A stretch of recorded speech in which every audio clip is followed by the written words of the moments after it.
honorario de la Federación Mexicana de Criminología y Criminalística, ACE, y de la Asociación Mexicana de Psicología Jurídica y Derecho Penal.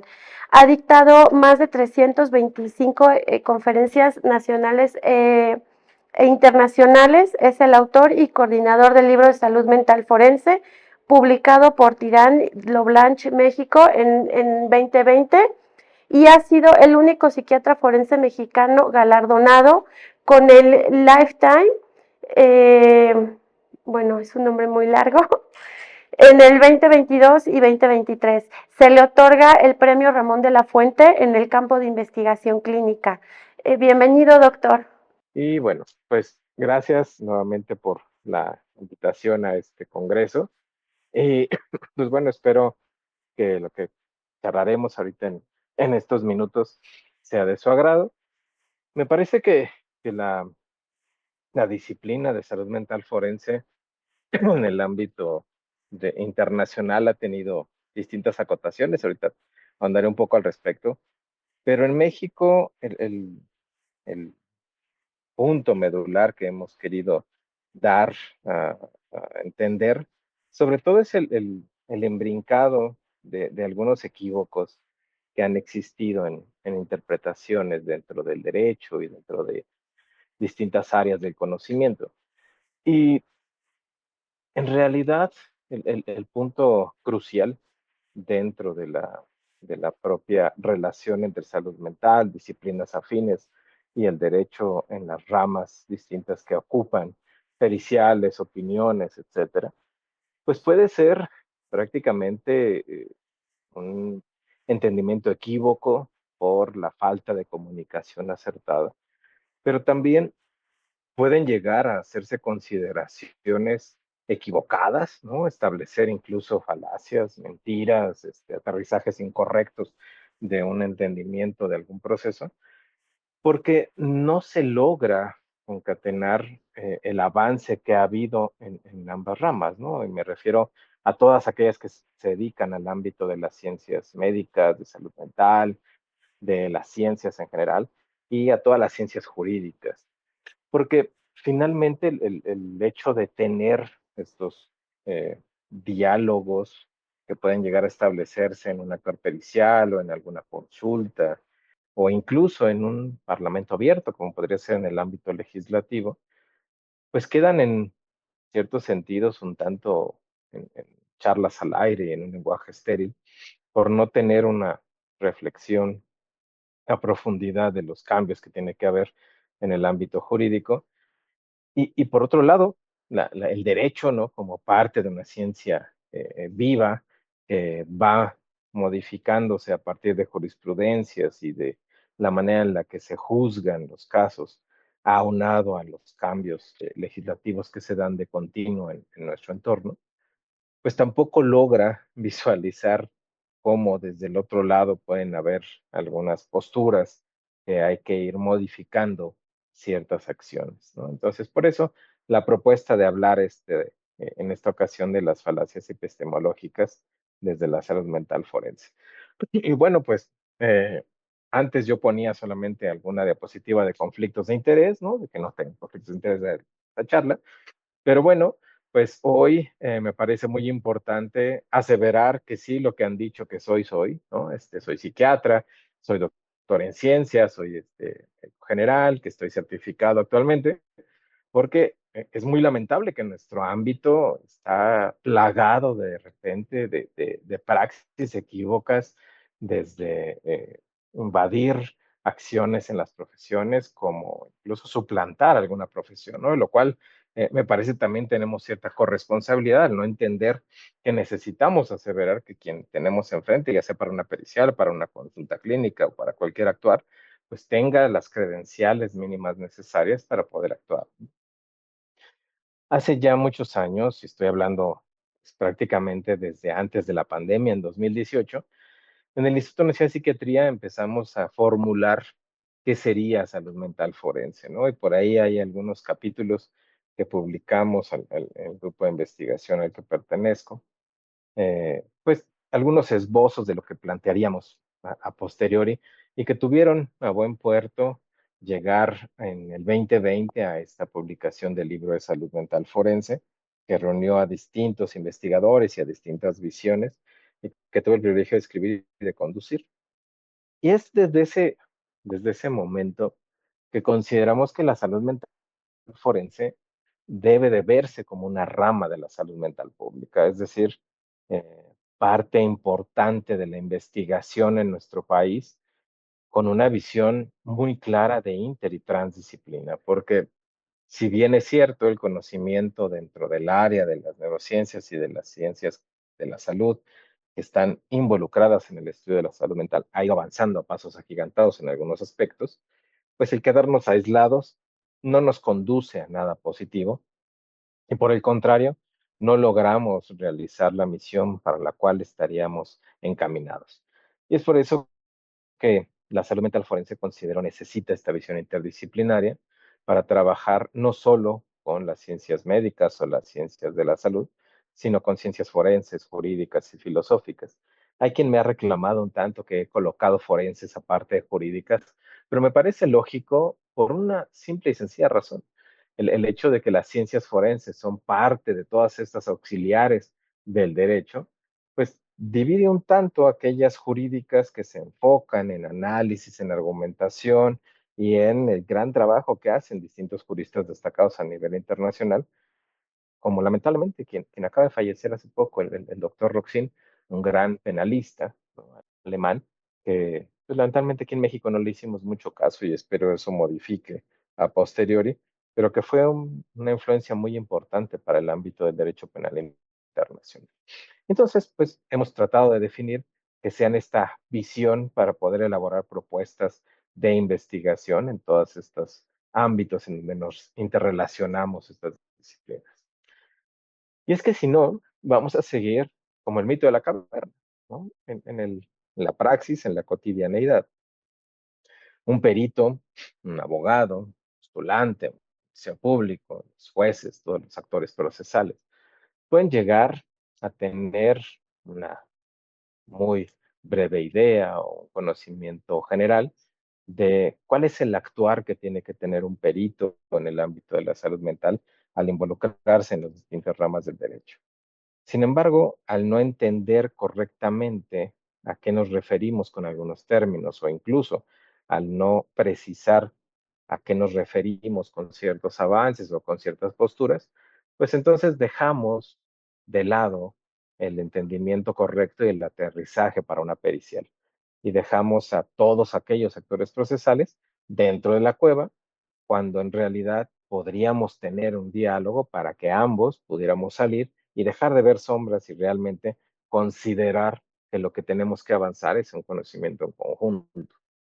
Aunado a que pues el propio derecho ha ido modificando sustancialmente algunos procesos y algunos aterrizajes de constructos jurídicos, ya sea ficticios o incluso un poco más dogmáticos, pero en el estricto sentido de la manera en la que podemos mejorar este sentido, pues es rompiendo esas falacias epistemológicas que se han ido estableciendo prácticamente a lo largo de la praxis en el ámbito internacional. Y decía René Descartes, para investigar la verdad es preciso dudar en cuanto sea posible de todas las cosas. Y bueno, primero vamos a abordar un poco algunos problemas por falta de instrumentos y evidencia en el sistema de justicia. He dividido esta charla en distintas áreas. Me parece que esta primera será la que nos dará un poco a entender a qué me estoy tratando de referir con estas falacias epistemológicas. Y que podrá llevar a buen puerto, espero, en la postura que estoy tratando de defender y de establecer, no en contra, bueno, sí en contra de algunas cosas, debo ser muy claro, ¿no? En contra de algunas visiones, pero también en la necesidad de esta interacción para ir modificando el sistema de justicia. Me parece que a lo que necesitamos acuñar ha sido una legislación, una praxis basada en evidencia, que lamentablemente no hemos llegado a aterrizarlo en el ámbito de la salud mental y que ha habido algunos intentos un tanto fallidos. Eh, Inicialmente tenemos que entender que la manera en la que consideramos en el derecho la interrelación del ambiente y de algunos factores y de algunas circunstancias, pues puede llevar en un equívoco a aseverar que todas las personas son así, o que incluso todos aquellos que padecen un trastorno mental son peligrosos, o que todos aquellos que tienen alguna condición de salud física también, entonces necesitan apoyos constantes y no pueden valerse por sí mismos, que eso es algo muy fuerte, parte del estigma dentro de lo que opera en el sistema de justicia. Pero otro punto importante es no entender hasta qué alcance tenemos en algunos instrumentos, en algunos baremos, en algunas aproximaciones que se dan en el ámbito de la salud mental, cuando ya intervenimos en el proceso judicial. Es que si logramos aterrizar correctamente cuáles son los alcances de investigaciones como las que tienen ustedes en pantalla, en donde podríamos visualizar a través de modelamiento, de ecuaciones, en donde se explique un porcentaje de una conducta, en este caso, conducta de robo, ¿no? Con conducta antisocial en adolescentes, y cuáles son estas variables que pueden llegar a estar correlacionadas para que esta conducta se lleve a cabo. Dejaremos de ver blancos y negros en que las personas por una circunstancia determinada tendrían que operar como delincuentes, o incluso haríamos una mejor conciencia de una responsabilidad social y de una responsabilidad en el núcleo de donde emana esta persona. En el caso de adolescentes, algo muy importante es la parte de la crianza, ¿no? Que es fundamental para que puedan existir conductas antisociales, como incluso el robo, que ya es una conducta delictiva, ¿no? Y la otra es esa, el gran problema que ha sido hablar tanto en el ámbito de investigación como en el ámbito del derecho y hacer prácticamente como sinónimos la conducta antisocial y la conducta delictiva. Y es un equívoco. No todas las conductas antisociales son delictivas, pero sí todas las conductas delictivas son antisociales. Y aquí el problema está en el enfoque y en el punto medular de donde nos podemos arrancar para poder considerar a qué hablaríamos como conducta antisocial.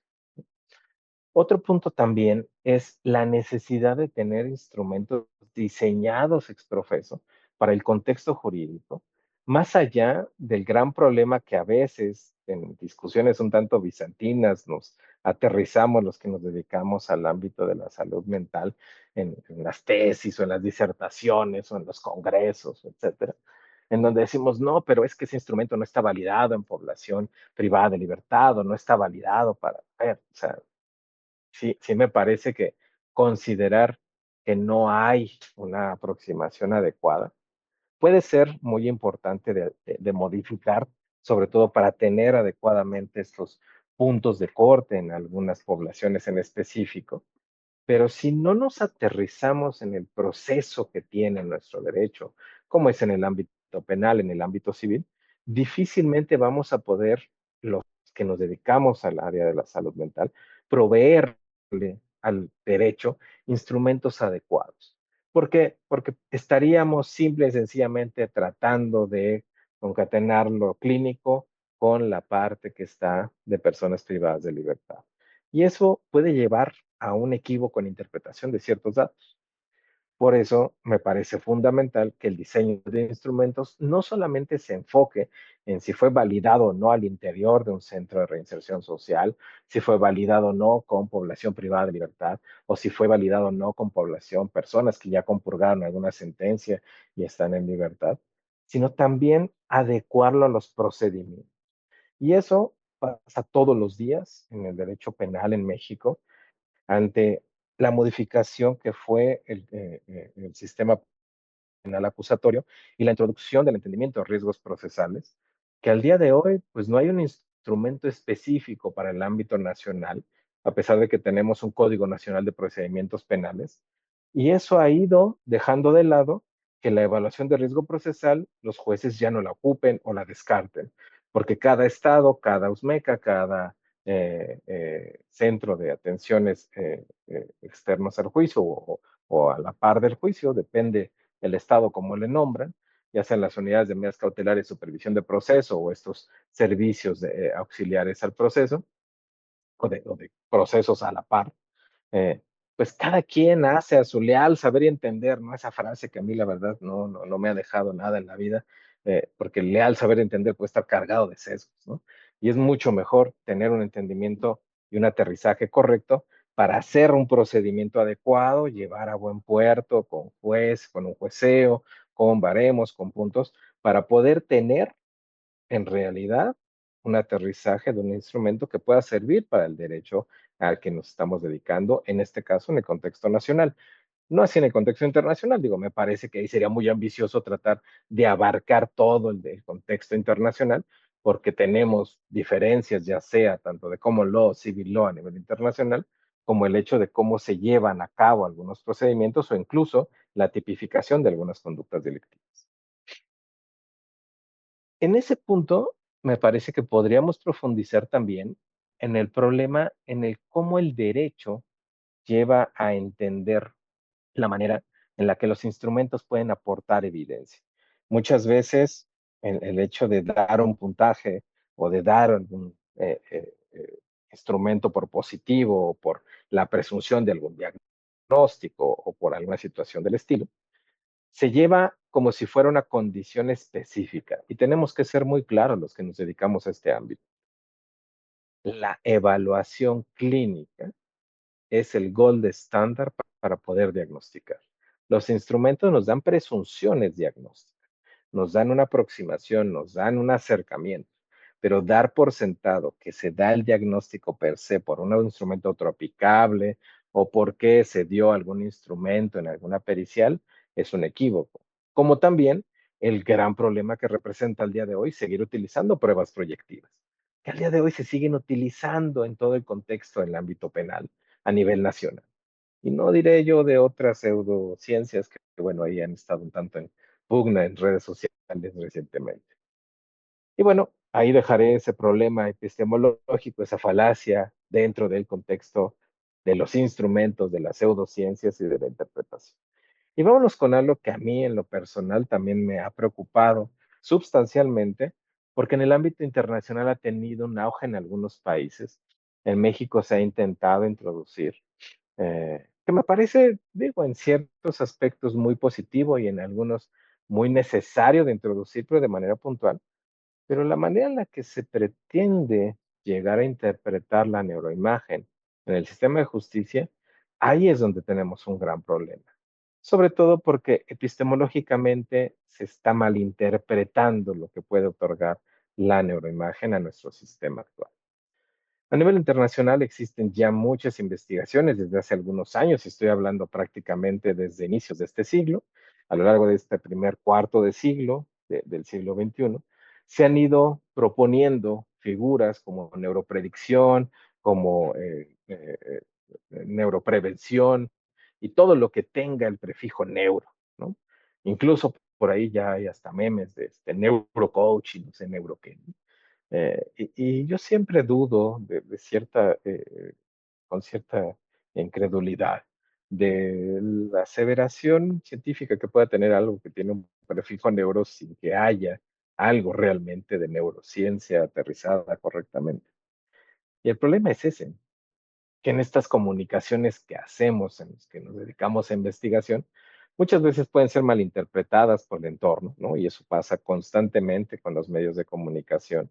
Si algún investigador encontró que en un pequeño porcentaje de unas células cancerígenas una medicación que están investigando o alguna intervención modifica sustancialmente la expresión, la noticia que empieza a correr en las redes es que se encontró la cura contra el cáncer. Y lo mismo sucede aquí. Cuando empiezan a haber indicios de alguna posibilidad, controlando variables, entendiendo ciertos sesgos, considerando algunos puntos, perdón, de que pudiese haber alguna asociación neurobiológica o neuroquímica o del contexto del estudio de las neuroimágenes con la conducta delictiva, entonces se hace todo un escándalo, una parafernalia y una campaña de, bueno, ya sabemos qué áreas son las que van a hacer que una persona delinca y entonces, y el problema es que al no hacer correctamente la difusión y el entendimiento y los alcances de estos hallazgos, pues el derecho los adopta de manera dicotómica, como que ya tenemos la solución y ya sabemos cómo se va a prevenir y cómo vamos a poder modificar, ¿no? Lo mismo sucedió en su momento con la lógica que estaba estableciéndose con este punto del gen guerrero, ¿no? De la Mao, en donde decían, ya encontramos el gen de la maldad, ¿no? Y entonces quienes tengan esta variante, no, pues no es así. ¿No? O sea, la vida y la realidad es mucho más compleja que algo dicotómico de blancos y negros. Y es que si entendemos la aplicabilidad adecuada en la resonancia magnética, desde el ámbito funcional hasta el ámbito de tractografía o morfometría basada en voxeles y todos estos puntos en específico que nos llevan a entender la praxis en la resonancia magnética, pues entonces podríamos aterrizarlo de manera adecuada. Lamentablemente, esto no se explica. ¿Qué es lo que estamos leyendo en una resonancia magnética funcional? El cambio sustancial entre lo que sería mayor o menor oxigenación u oxígeno y dióxido de carbono en algunas áreas. Y eso lo interpretamos como activación. Pero bueno, para tener estas imágenes que de repente ya tenemos, pues hay que entender esta que tenemos en pantalla. El comportamiento puede ser mínimo, puede ser muy puntual y la resonancia magnética es súper escandalosa, ¿no? Y demasiadas áreas se empiezan a activar y empiezan a haber modificaciones sustanciales para poder hacer una pequeña actividad. Y es que la resonancia magnética nos puede dar buena información, nos puede hacer entender muchas cosas, nos está permitiendo considerar en ciertos avances el entendimiento de algunas áreas involucradas en algunos padecimientos, pero no es una prueba fiable para poder interpretar si una persona va a cometer un acto delictivo posterior o no. ¿Por qué? Porque en este momento ustedes, yo espero, ¿no?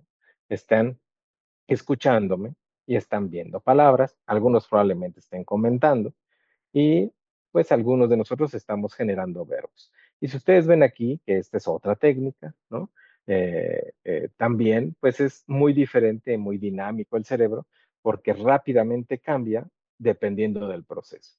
Y la manera en la que las neurociencias nos han ayudado a entender toda esta parte, pues es irlas desmenuzando, modelando, considerando puntos muy específicos, pero que en la realidad va a ser muy difícil aterrizar una resonancia magnética funcional para predecir si alguien tiene alguna variación para poder volver a reincidir en una conducta delictiva, o si es culpable o no, o si tiene alguna discapacidad que le conduzca en imputabilidad, que hacia allá también ha ido, y ahí sí he sido un fuerte crítico de esa postura. Y aquí en algunos foros me han dicho, oye, vas a hablar de neuroimagen y traes tu pescado. Pues yo no lo hice, la verdad es que este artículo más bien lo leí. Y yo refiero al trabajo de otros investigadores. Y este conjunto de investigadores, ya hace algunos años también, ¿qué fue lo que encontró? Bueno, pues estaban haciendo algunos estudios de neuroimagen y metieron al resonador magnético un salmón muerto. Y entonces, oh sorpresa, de repente el salmón muerto, el cerebro del salmón muerto, activó un área en específico en la resonancia magnética funcional. Y ahí es donde puso en tela de juicio los avances que se estaban interpretando de actividad o de interpretar la pura presencia de oxígeno, que eso es lo que estamos viendo en pantalla con esta imagen del salmón que está al interior de la resonancia magnética. Y el problema es ese, la interpretación equívoca que hacemos de los datos y la exageración de los hallazgos. Históricamente ha habido esta lógica en donde se han ido los avances concatenando con las disciplinas jurídicas, pero en el caso específico del neuroderecho, ha ido proponiendo algo que difícilmente va a poder aterrizar, que es esta neuropredicción del delito o incluso una correlación exacta entre la presencia de algún trastorno mental o alguna condición psiquiátrica con la probable comisión de un hecho delictivo o la capacidad de toma de decisiones. Porque al día de hoy no hay un signo patognomónico en neuroimagen de ningún trastorno mental. Existen algunas aproximaciones, algunas hipótesis, algunas teorías, pero no tenemos específicamente alteraciones puntuales en ninguna de las técnicas que estamos utilizando al día de hoy. Y eso también nos pone en tela de juicio si existimos, no existimos, si tomamos decisiones o no. Hay algunos juristas que han ido al extremo contrario, no diré nombres, muchos de los que están aquí seguramente saben de qué juristas me estoy refiriendo a nivel nacional e internacional, que han considerado que el libre albedrío no existe, ¿no? Y por tanto, el hecho de que somos un conjunto de neurotransmisores y de áreas cerebrales que se activan, que se prenden, que se apagan, etcétera. ¿Y qué tan lejos de la realidad estamos al considerar esto de un determinismo duro, ultranza, en donde dirían ellos el libre albedrío no existe y la realidad está determinada causalmente? Sí, yo también he filosofado si vivimos en la Matrix o no, pero bueno, eso está bien para una charla de café y con los amigos. Pero pongámonos serios, en el ámbito de la toma de decisiones de si alguien puede llevar a cabo ciertos procesos a nivel familiar, a nivel civil, a nivel mercantil, o si está en libertad o no, necesitamos ser serios con la interpretación de los datos. Y es que el ser humano, la mente, la toma de decisiones, la conducta, no la circunscribimos exclusivamente al ámbito de prender o apagar botones en el cerebro humano.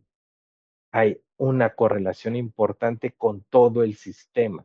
Al día de hoy, los que nos dedicamos a la psiquiatría, entendemos con mayor vehemencia la implicación que tiene la inflamación a nivel general con algunos cambios incluso conductuales o con alguna presentación de algunos trastornos mentales, o incluso como un antecedente para el desarrollo de algunos, como esta investigación de algunos antiinflamatorios en la hipótesis inflamatoria de la esquizofrenia o incluso en algunas otras entidades como la parte de depresión o la desconectividad de algunas áreas, aunque si bien es cierto, la parte específica de algunas células de defensa no se introducen al cerebro por parte de la barrera hematoencefálica, sí las moléculas proinflamatorias conducen a cambios importantes de expresión, incluso de activación y hipoactivación de algunos genes. Y eso es lo que al día de hoy hemos estado involucrados en el ámbito de la salud mental para entender cómo la inflamación genera o no psicopatología o cómo puede estar conduciendo a la presentación, aunado a lo que llegamos a comer, al ambiente en el que nos desarrollamos, a la exposición o no de algunos contaminantes. Digo, hoy en Ciudad de México estamos en contingencia por los niveles de ozono. Y bueno, una hipótesis muy importante de la conducta violenta y delictiva es la exposición a plomo, ¿no? Y cómo con niveles de plomo más elevados hay personas que se vuelven más impulsivas, más violentas. Y seguimos investigando en ello. No tenemos todavía las leyes científicas que quisiera el derecho. Y es que eso es algo que hay que entender. La mayor parte de la investigación sigue en hipótesis, siguen en teorías, siguen comprobándose, sigue almacenándose información, pero mucho de lo que hay en neurociencias, en psicopatología, etcétera, siguen en ese rubro, no son leyes científicas. Las leyes científicas están en otras disciplinas, física, química, no son ya por escrito. Y bueno, aún así las leyes pueden contradecir, ¿no? Vean lo que pasó con estas leyes en la relatividad y en la gravedad, ¿no? Cuando Newton imperó por 200 años y llegó un físico que empezó a rebatir todo, que fue Einstein, ¿no? Y bueno, ya también después Stephen Hawking.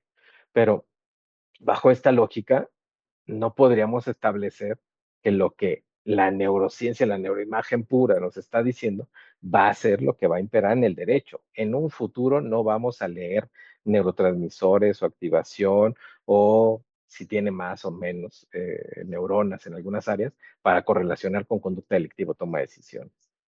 Y el otro punto es el microbioma. Hoy en día muchos psiquiatras recetamos probióticos. Entendemos la relación que existe entre la flora intestinal, entre la manera en la que absorbemos, en la que se producen ciertos neurotransmisores, para poder modificar ciertas conductas o la presencia de algunos síntomas como depresión, como desregulación emocional, etcétera. Pero eso no lo está viendo el neuroderecho. Se quedó exclusivamente en la vista de tener mayor o menor actividad, mayor o menor conectividad, mayor o menor áreas cerebrales convolutas. Y ese es el problema de hacer esos reduccionismos autónomos. Y hasta aquí voy a dejar la parte de neuro.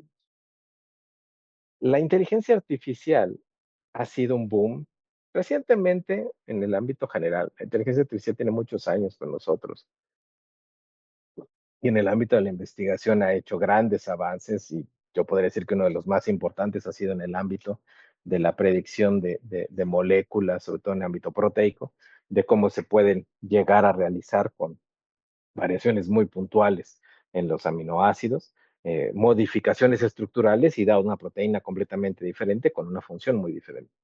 Que eso pues ya se han encargado investigadores que se han dedicado a eso, incluso ahora a diseñar proteínas, ¿no? Para sueros, etcétera.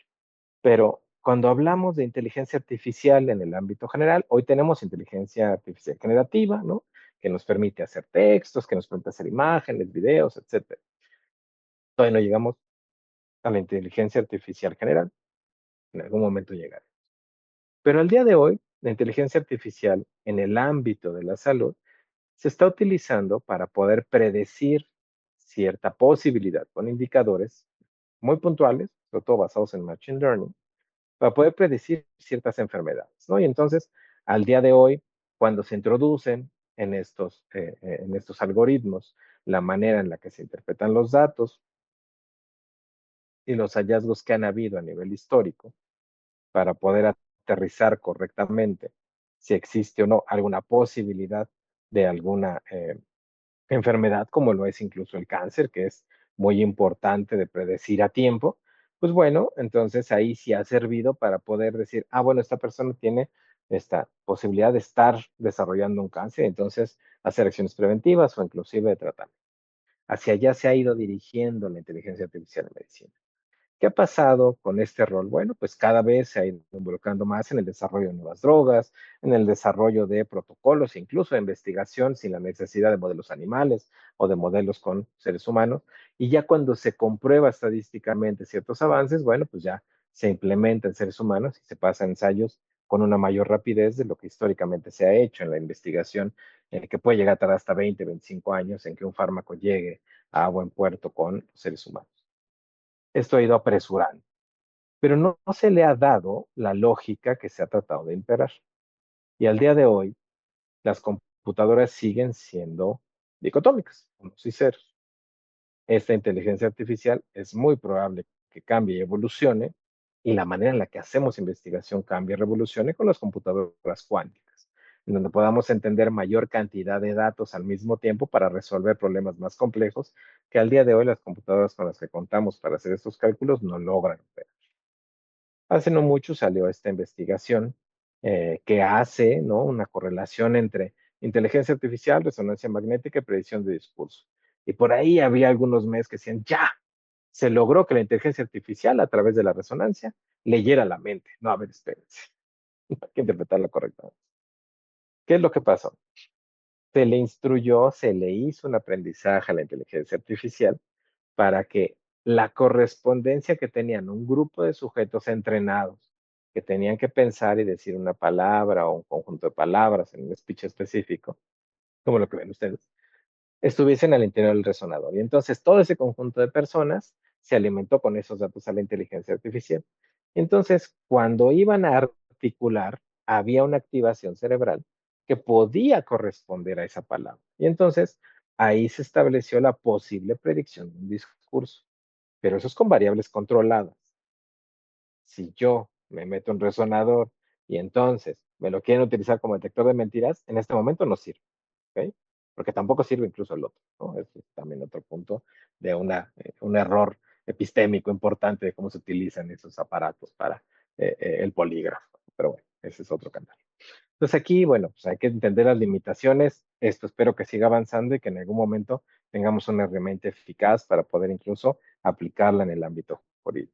Pero tiene sesgos importantes la inteligencia artificial cuando ya se aboca al ámbito del derecho, sobre todo en el derecho penal. Estos sesgos que se le cargan al algoritmo los replica. Y casualmente, este es uno de los artículos que lo ha ido demostrando, ¿no?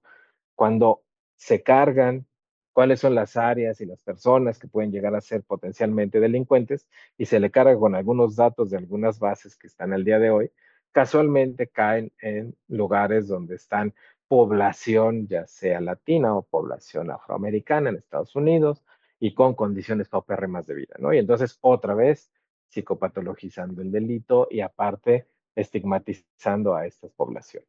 ¿Por qué? Porque eso es lo que alimenta y eso es lo que tenemos que entender.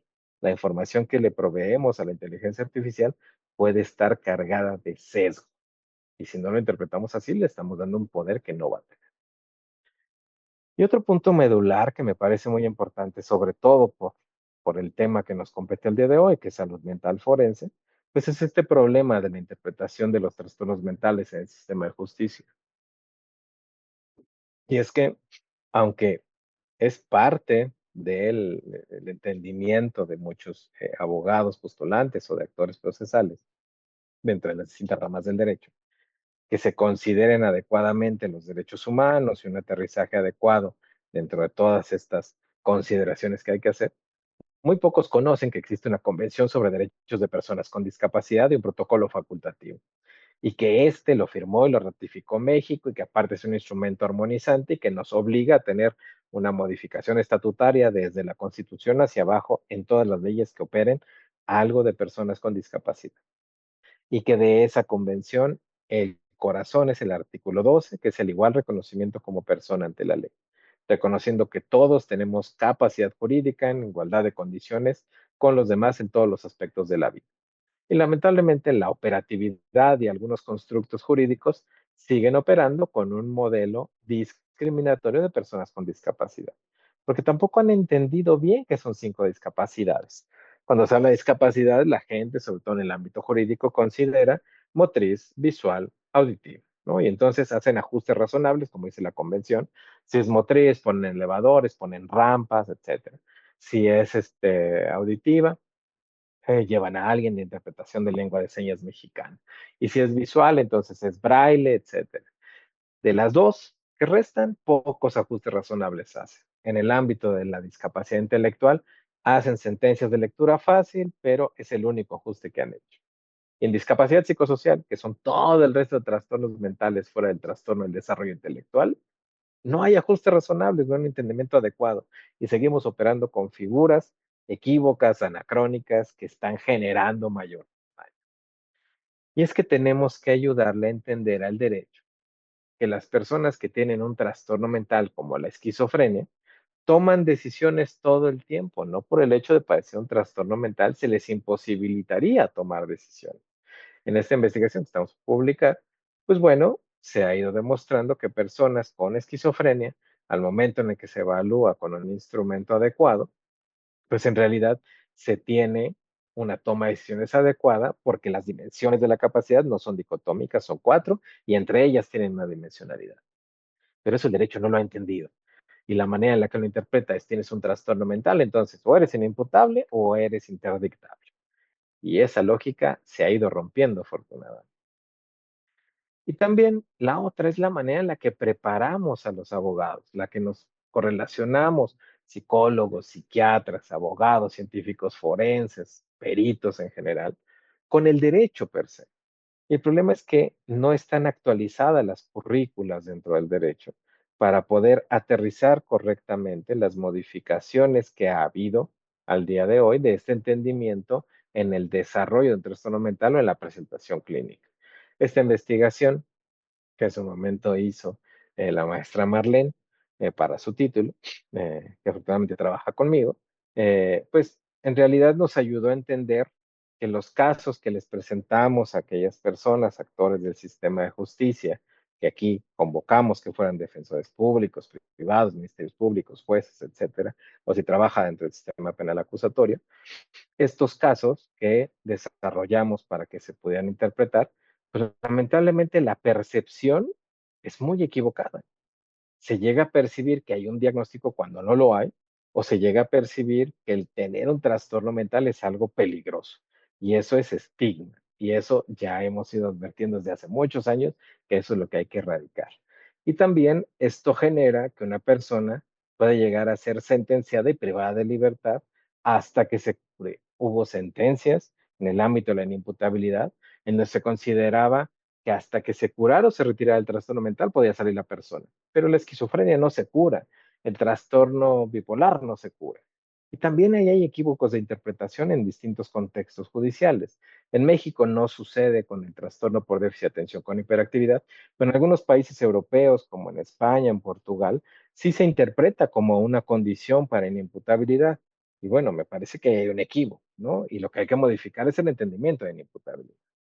¿Y cuáles son las razones o las variables que ha encontrado? Que eso también es algo necesario. Tenemos que hacer investigación con ellos, no solamente el ir metiéndonos hacia personas privadas de libertad o personas que han compurgado una sentencia, etcétera. No, necesitamos entender que hay que meternos a las entrañas del sistema judicial para ayudarles a entender los problemas que tienen. ¿Cuáles son las variables que pueden conferir que alguien decida que una persona es inimputable? La falta de profesionalización, la falta de tener casos de inimputabilidad, la falta de conocimiento de inimputabilidad y la percepción estigmatizante. Y es por eso que yo, muy a título personal, eh, con los años me empecé a involucrar más en este contexto de la imputabilidad y hasta que me di tomé la decisión de meterme al derecho como tal, para argumentar con bases y poder tener adecuadamente un aterrizaje para debatir, y bueno, en el ideal de llegar a ser jurista, pues que me metí al doctorado en Derecho Penal, ¿no? Y lo que hemos estado trabajando es tratar de no solamente de construir la inimputabilidad para explicarla, sino reedificar la inimputabilidad, que ese es el propósito de esta investigación que estoy haciendo. Les decía, lamentablemente acaba de fallecer este gran jurista alemán que fue Roxin, y él nos advirtió desde hace ya muchos años que en el caso de inimputabilidad, con este concepto que él tenía de capacidad de culpabilidad, una persona puede ser inimputable en determinados momentos, en algunos hechos, sin embargo, no serlo en otros momentos respecto de otros hechos. Y ahí el gran problema es que el derecho internacional considera la inimputabilidad dicotómica. Hay trastorno mental, es inimputable. No hay trastorno mental, no es inimputable. Y el problema es que no se ha hecho una reflexión profunda para modificar esta figura. En el caso de lo que establece un jurista contemporáneo, que afortunadamente todavía está con nosotros, el doctor Zaffaroni, pues él nos pone mucho el entendimiento del juicio a priori que hace la sociedad o que hace un conjunto de personas, determinando que alguien realmente ya es inimputable, incluso antes de que se le venza en un proceso, o esa inculpabilidad ya está determinada por alguien más. ¿Por quién? Por la sociedad. Y casos sobran. Personas que han llegado a cometer crímenes atroces, en donde la lógica que opera, no solamente en el Vox Populi, sino muchas veces en el sistema judicial, cargado de sesgos y de discriminación, ha sido el hecho de que las personas que cometen estos crímenes entonces deben de estar enfermos, ¿no? Y esta ilógica, este ilógico razonamiento de que los enfermos mentales somos peligrosos. Y yo siempre me incluyo porque soy una persona con discapacidad, yo tengo TDAH. Entonces, bueno, pues también me parece que es ayudar a entender al derecho que ese es un equívoco y que la sociedad en su conjunto también llega a estigmatizar y a influir fuertemente en el desempeño de la. El maestro Sergio García Ramírez, otro gran jurista contemporáneo que hace poco falleció lamentablemente, desde el siglo pasado nos hacía ver el gran problema que llegamos en ocasiones a ser los médicos, pero ahí me parece que más que los médicos o los psicólogos o los psiquiatras, son las construcciones equívocas. Defendía el maestro García Ramírez que el problema es que nosotros no entendíamos el trastorno mental transitorio como el derecho lo entiende. Y rascándole históricamente, pues el derecho mental transitorio se originó por una equívoca interpretación a inicios del siglo pasado de los actos inconscientes que emanaban de teorías del psicoanálisis, en donde se construyó algo que no existe en ninguna clasificación. Y eso es lo que tenemos que defender, que los diagnósticos que competen a salud mental estén aterrizados en una clasificación vigente. Y por ley tendría que ser la CIE, no el DCM. Y la CIE es una herramienta mucho más eficiente, más eficaz, aterrizada a la realidad para poder proveernos de figuras que se requieren en el ámbito pericial, ¿no? Pero bueno, no es aquí promoción del trabajo que hemos hecho de CIONS en el instituto, o de la CIE, eso puede ser para otra conferencia. ¿Qué es lo que pasa con la inimputabilidad en nuestro ámbito, en nuestro contexto nacional? Bueno, pues tenemos un Código Penal Federal con un capítulo de tratamiento de inimputables, un Código Nacional de Procedimientos Penales con un capítulo único del procedimiento, la Ley Nacional de Ejecución Penal con medidas de seguridad de personas inimputables, que regulan todo el actuar moderno, ¿no? Y que hoy está, y por ahí me ha llegado un tanto el trascendido, de que en la Suprema Corte están por definir si es ilegal o no el tratamiento para inimputables, ¿no? Y yo ahí hago un llamado a nuestros juristas y a nuestros ministros en activo que analicen bien este caso o el caso que están por determinar, porque bueno, el tratamiento es algo que tendría que formar parte de la sentencia, pero hay que aterrizarlo correctamente al caso, ¿no? Y prohibirlo podría ser un equívoco. Entonces, bueno, en el ámbito de esta regulación, pues también habla de situaciones que no existen. Inimputabilidad transitoria o permanente, que la inimputabilidad es una sentencia y se inimputabiliza el acto, no a la persona. Y eso ya lo dijo Zaffaroni y ya lo dijo también Roxin. Y en el ámbito específico del procedimiento, pues hay una serie de violaciones a derechos humanos que realmente habría que modificar, ¿no? Que habría que aterrizar y dejar esas violaciones de lado y modificar en un adecuado entendimiento de un proceso judicial hacia una persona con alguna discapacidad del ámbito de psicosocial o intelectual sobre todo. Lamentablemente, en la historia de nuestro derecho, desde que arrancaron las jurisprudencias en el ámbito nacional, solamente existen 7 y estas se han enfocado en repetir algunas cosas, también en un equívoco, pero también en modificar otras sustancialmente, como aterrizarlo en cuanto a diagnóstico preciso, ¿no? Y no con elucubraciones o teorías propias del perito que esté ahí, que no esté actualizado. Y las tesis aisladas que competen más a no solamente Suprema Corte, sino tribunales de circuito, etcétera, pues sí hay 139, pero vean, ¿no? Acciones libres en su causa, que es un gran equívoco que tiene la inimputabilidad, inconsciencia, miedo grave, emoción violenta, que eso no existe, ¿no? Sordomudez, el tratamiento, el incesto, que bien, bueno, ahí tengo yo mi opinión, que ya en algún otro foro daré. Si tratamos de ver cómo está la definición de la imputabilidad, esta es la que hemos ido medio concatenando en este trabajo que estamos haciendo. No es la definición que está en el Código Nacional, en el Código Penal Federal o en los códigos penales estatales.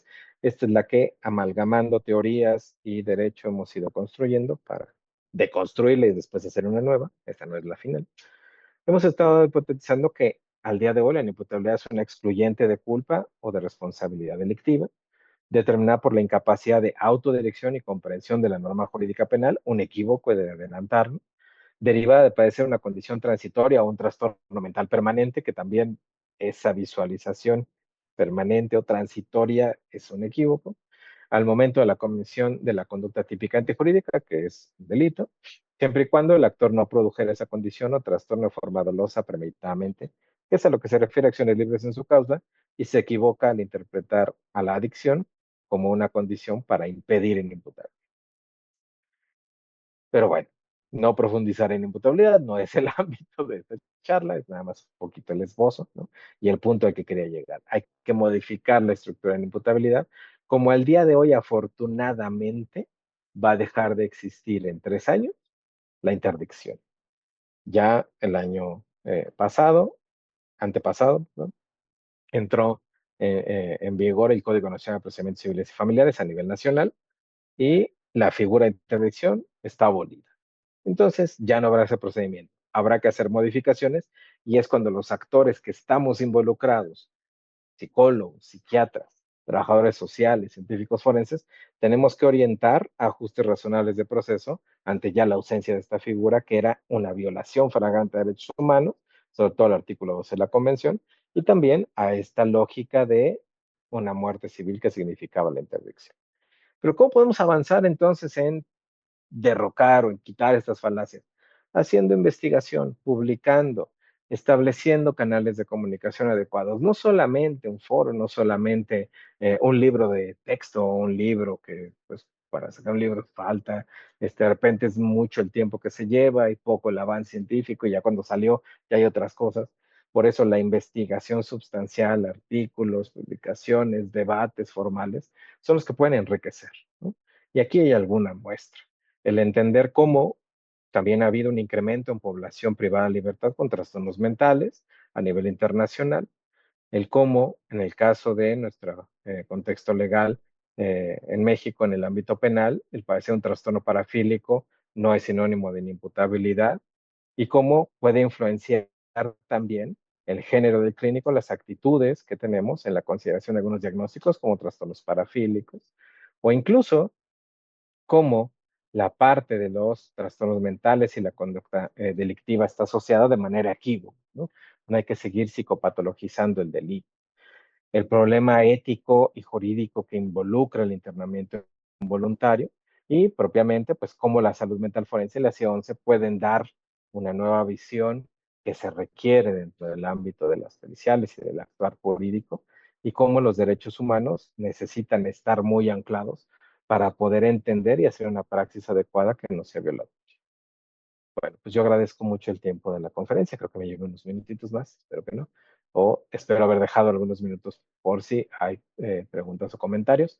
Aquí está mi ex y todas mis redes son abiertas. Si me buscan como Nicolás Martínez, psiquiatra forense, ahí les aparecerá en Google mis conferencias y mis redes. Gracias, doctor. ¿Alguien en el público tiene alguna pregunta? ¿Quiere hacer alguna pregunta con respecto al tema? Muchas gracias. Adelante. Entonces, pues, retomo. Tenemos audio. Quería saber si existe alguna guía o un protocolo para realizar evaluaciones, por ejemplo, a sujetos que han sido diagnosticados dentro de las neurodivergencias, específicamente en el trastorno del espectro autista. Ok. En México no existen guías para pericial de interdicción o de inimputabilidad por dos razones. Una, en México no sé cuántos psicólogos forenses hay, pero creo que son muchísimos. Pero psiquiatras forenses no hemos de ser ni 150. Y el único que hace investigación soy yo. Entonces me he tardado un poco en sacar algunas cosas. Pero sí, estamos preparando una manualización para, pues no sé si para este año salga, a lo mejor para principios del año que viene, de la parte pericial en imputabilidad e interdicción.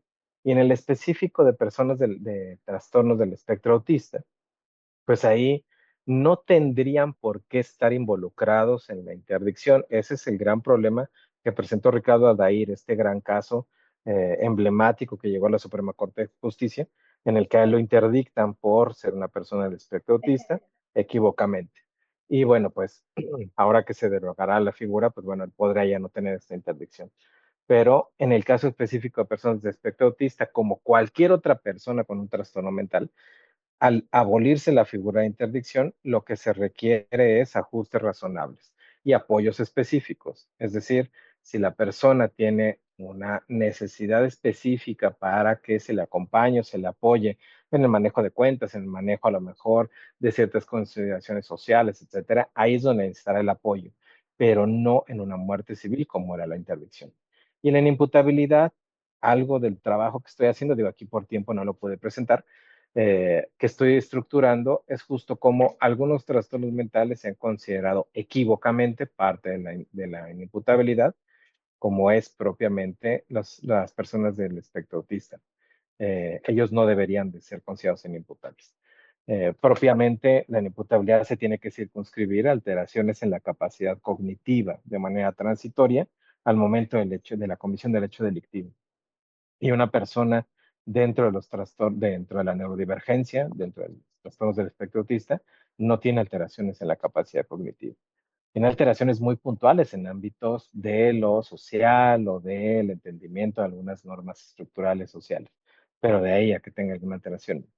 Y el otro punto es que las neurodivergencias es un concepto que ha ayudado a aterrizar mucho más fácil el conjunto de trastornos del neurodesarrollo, ¿no? Y estoy hablando, o incluso más allá del trastorno, con lo que nacemos algunas personas, ¿no?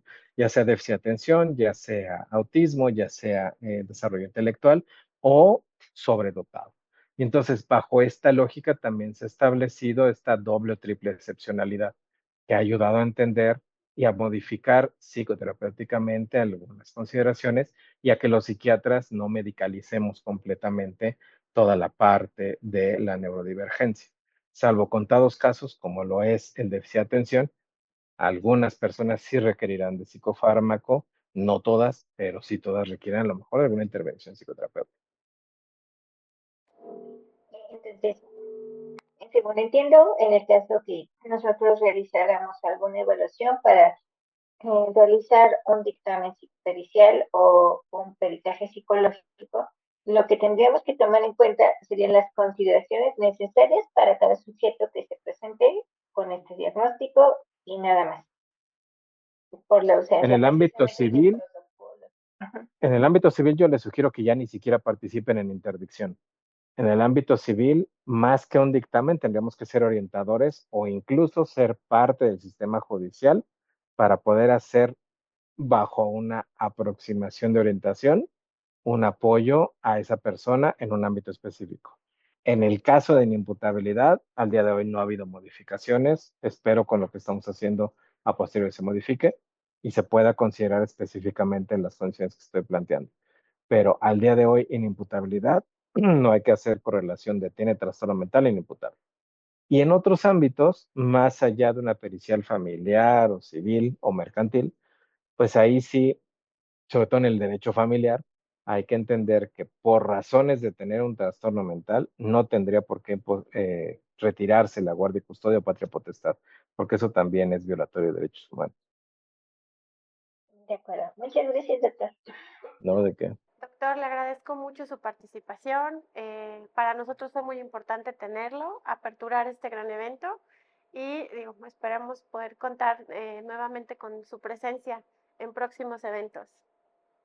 Claro que sí, para mí será un placer. Les deseo mucho éxito y muchas gracias por la invitación.